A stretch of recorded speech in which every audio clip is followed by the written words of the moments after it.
d'observer la Constitution.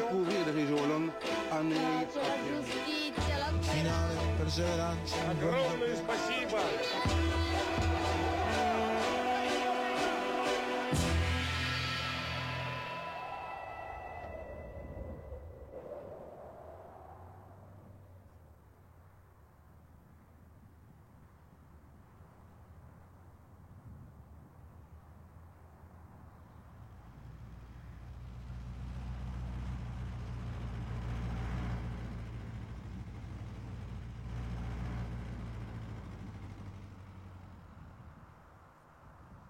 J'adore mon métier d'agriculteur, je suis vraiment dedans et je l'apprécie beaucoup. Mais quelque part, de temps en temps, mon esprit aime partir à l'extérieur. Et tous les 3 ans, comme ça, j'ai une petite nouveauté qui me ressort derrière la tête et qui me fait voyager dans d'autres sphères ou dans d'autres professions. Dans toute mon évolution d'agriculteur, je me suis toujours dit, un jour, quand j'aurai fini, que j'aurai des enfants qui reprendront ma place, un des grands souhaits que j'avais, c'est de pouvoir entrer en contact avec ces pays d'Afrique et pouvoir leur apporter quelque chose.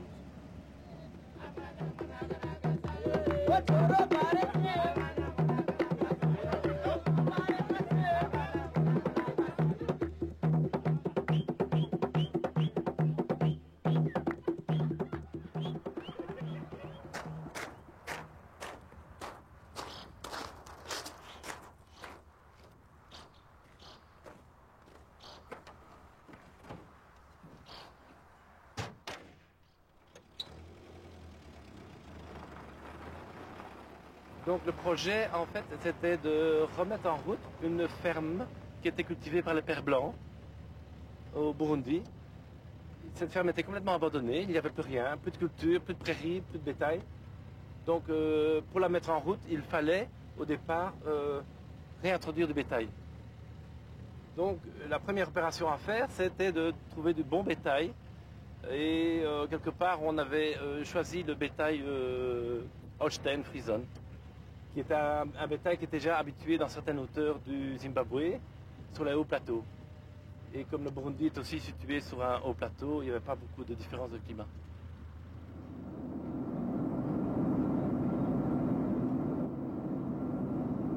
Pendant 6 mois, ici en Belgique, on avait essayé de contacter en permanence le Zimbabwe. Voilà, il nous faudrait des vaches comme ci, comme ça, avec tel pédigré, tel rendement laitier.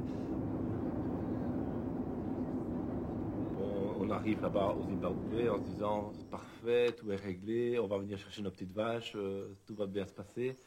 Mais non, ils n'avaient absolument rien fait. Et donc tout le travail était à faire. Il fallait rechercher du bétail. C'est grande comme ça, c'est jeune. Moi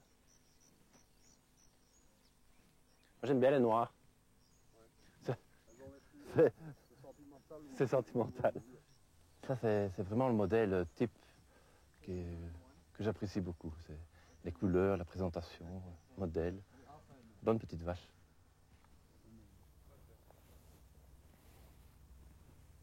Hein, t'es gentil, hein? Tu es gentil, hein, Féfé? Ouais. Hein. On devait voir là-bas sur place un troupeau qui avait déjà été choisi, qui était super. Donc, en fait, notre mission, elle était pas terrible, puisqu'on devait arriver là, dire OK pour les vaches, et puis on les embarque, et puis c'était fini. Mais non, au lieu de ça, par DAF, on arrive là-bas dans un pays où il se plein de conflits. La personne qui voulait nous vendre des vaches, il ne peut plus les vendre parce qu'il est embarqué dans des histoires de rebelles qui envahissent sa ferme.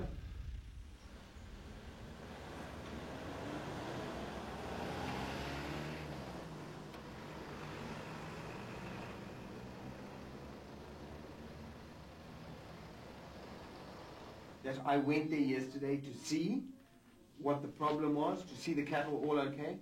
They found they have now all come and they are on the farm. They don't want to. Donc la ferme est envahie par des rebelles qui se sont installés dans la ferme et c'est dangereux d'aller voir les vaches parce que donc il faut attendre un jour ou deux qu'ils s'en aillent. Ils font ça souvent. So we will take a drive and we can look from the car If it's quiet, we go and look at the cattle. If they are noisy, Ok, donc on va prendre une voiture et on va quand même aller jeter un coup d'œil. Si c'est calme, on va voir, sinon on va attendre. D'accord. okay. Ok. Les rebelles envahissaient au fur et à mesure les fermes et on ne parvenait plus à trouver un troupeau entier dans une exploitation. Et donc on a essayé de pouvoir acheter 30-40 vaches, chaque fois à un endroit différent. Good morning. Philippe. 2, 4, 6, 8, 10, 12, 14, 16. On a 16 ici, c'est ça? 16, 18.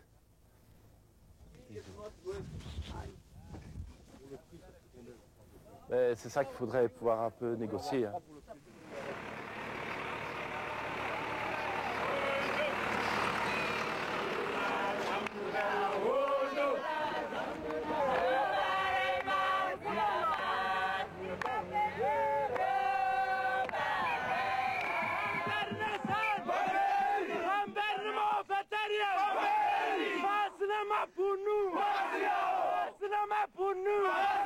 They want to take the farms for free. They want They want to take any farm for free. They don't want to pay for the land. Mm. I don't think they can even pay for the machinery or the materials on the farm. Ah, il y a beaucoup d'indigènes qui sont installés sur cette ferme-là, oui. Oui, oui, oui. Donc ils souhaiteraient qu'on attende un jour ou deux avant de visiter la ferme. Et il y a des problèmes dans cette ferme-là aussi où on doit chercher le bétail. Oui, c'est dangereux.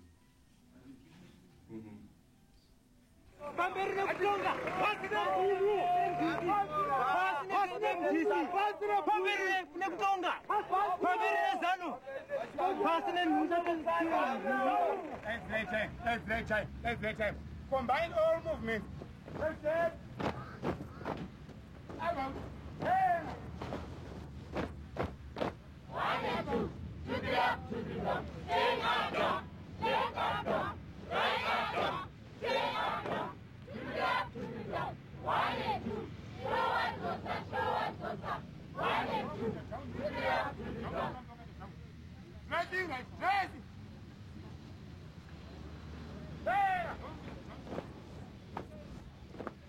Ici, le tout est très très difficile. Il n'y a plus de pétrole, il n'y a plus de dollars, il n'y a plus de téléphone.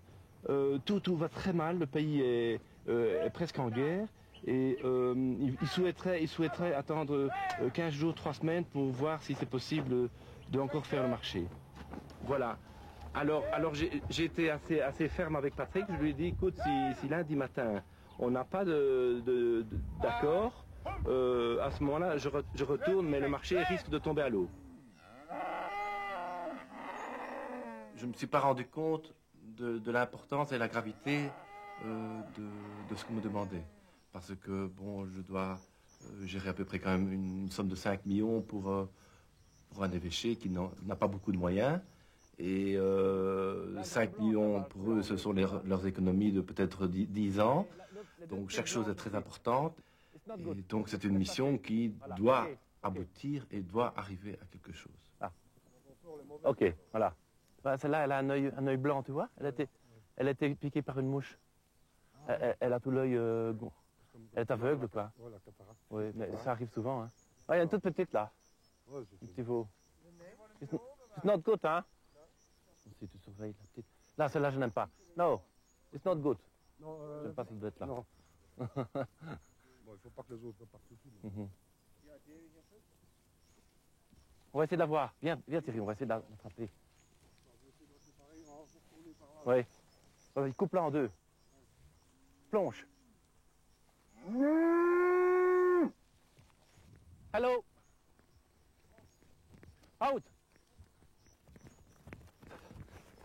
Oh là, oh là. It's not good.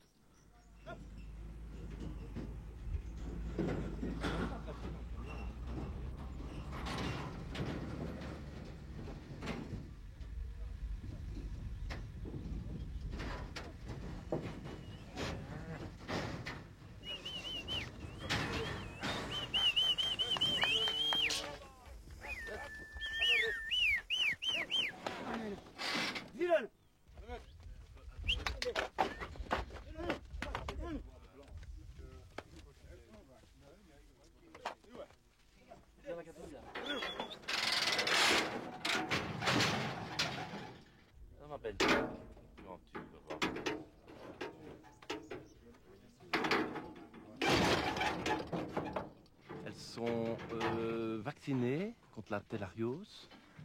C'est un tic qui provoque de sales poussées de fièvre.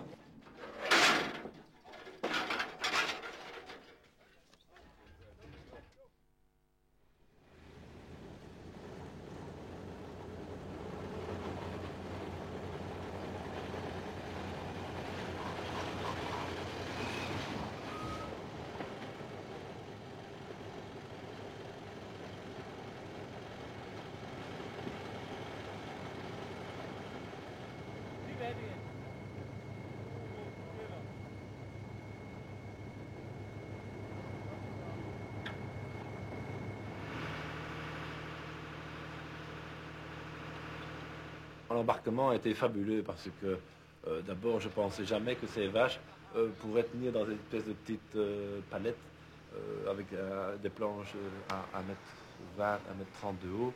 Je me dis elles vont passer au-dessus, il n'y a pas de problème, elles vont jamais rester là-dedans.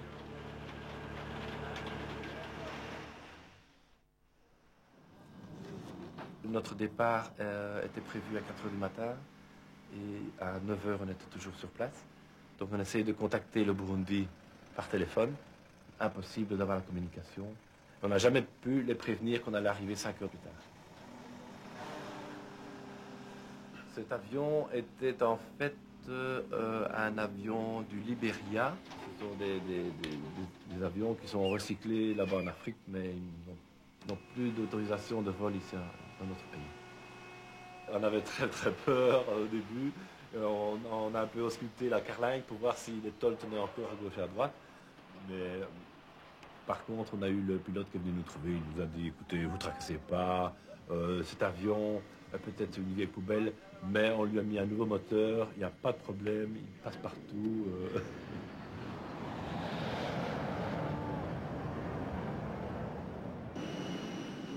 On se trouvait vraiment à 50 cm des vaches et à maximum 1 mètre du pilote. Hein, on était vraiment là, l'un sur l'autre, debout. Au début, on n'en pouvait plus, on dégoulinait vraiment, c'était catastrophique. On se demandait, mais enfin, comment est-ce qu'on va pouvoir survivre dans un avion pareil?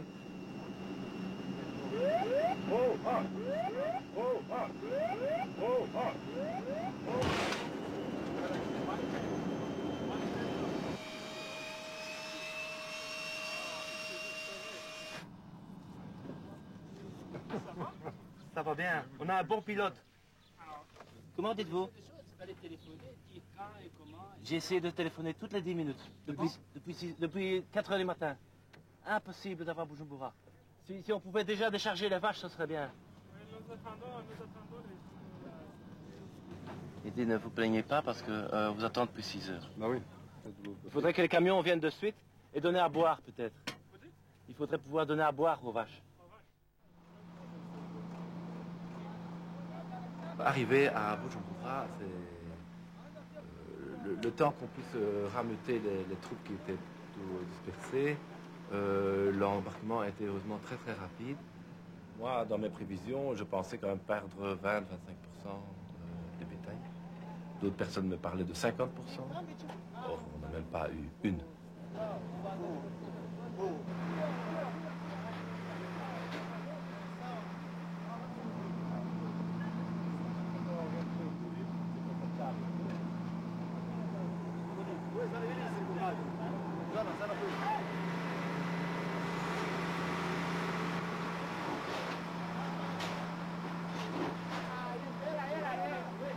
En fait, au Burundi, les difficultés sont encore plus grandes, puisque là, c'est vraiment dangereux de se promener dans ce pays, puisqu'en permanence, il y a des attaques de rebelles descendant des montagnes qui incendient les voitures, tirent dans toute personne qui traverse la route ou qui se déplace, simplement pour manifester une présence d'eux dans les montagnes.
4-5 ici, hein, pour tenir. Pas tirer dessus, hein, parce que je vais être tremblé.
Le camion ne voulait plus circuler une fois la tombée de la nuit, tout ça à cause des rebelles.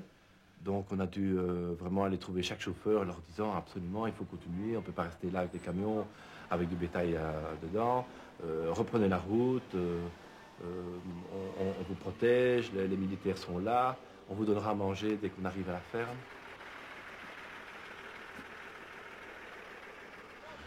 Même à la ferme, les chauffeurs avaient peur, ils n'osaient pas faire leurs manœuvres, ils rentraient dans des talus, on déchargeait le bétail n'importe où. Ça a duré ce déchargement jusqu'à 3 heures du matin d'ailleurs.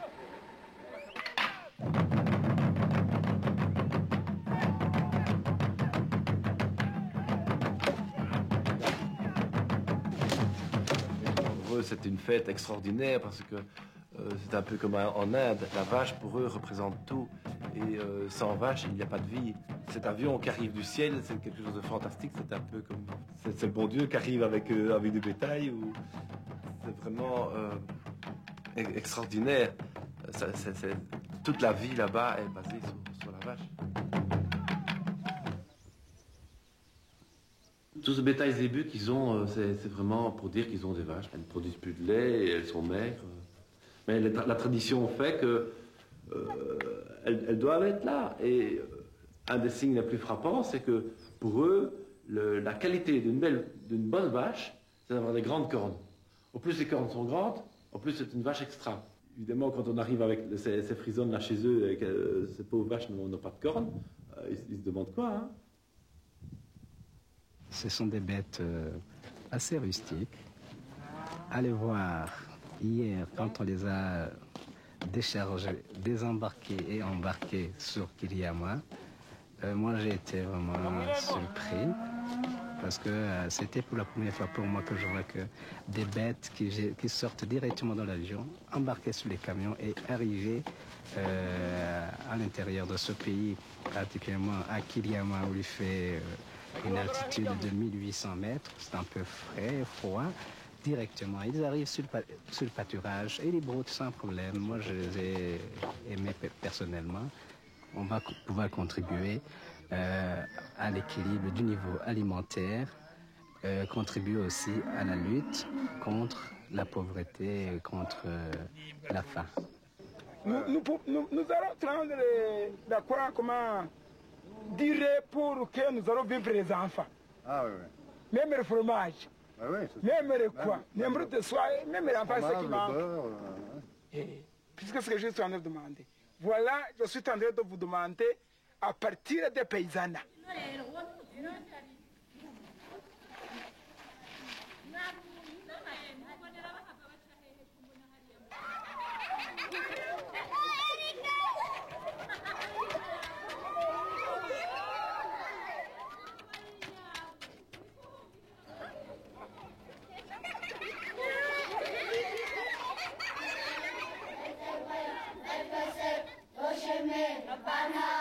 Doa eu,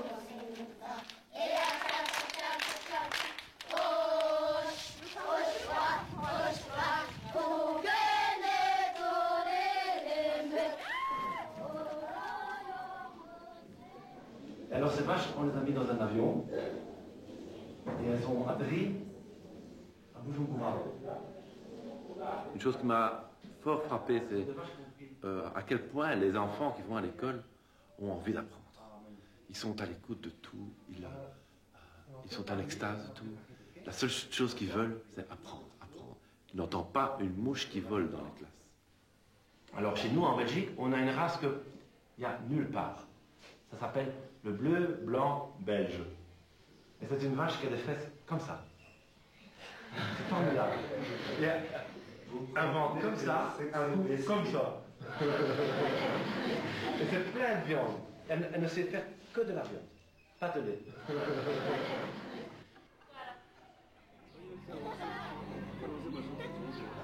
Quand on revient en Belgique, c'est de nouveau le monde du souci, du tracas, du téléphone, de la voiture, du stress. C'est quelque chose qu'on n'a pas là-bas parce que si ça ne se fait pas aujourd'hui, ça se fera demain. Et si ça ne se fait pas demain, ça se fera dans une semaine ou dans 2. Donc tout est beaucoup plus cool. Et c'est parfois pas toujours facile de revenir sur Terre après un voyage comme celui-là.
D'observer la Constitution. Couvrir de région Hollande, année.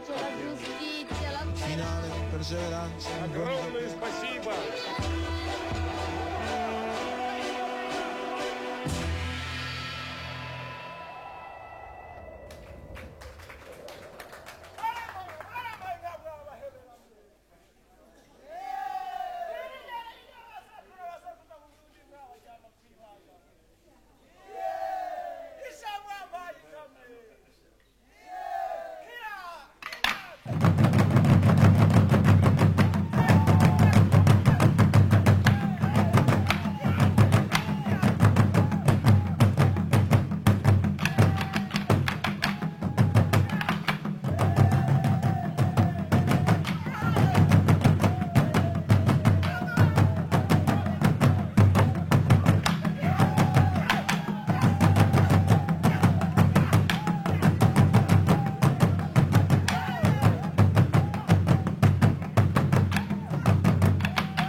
Onstijlige d'observer la constitution. Découvrir de Rijolan, année.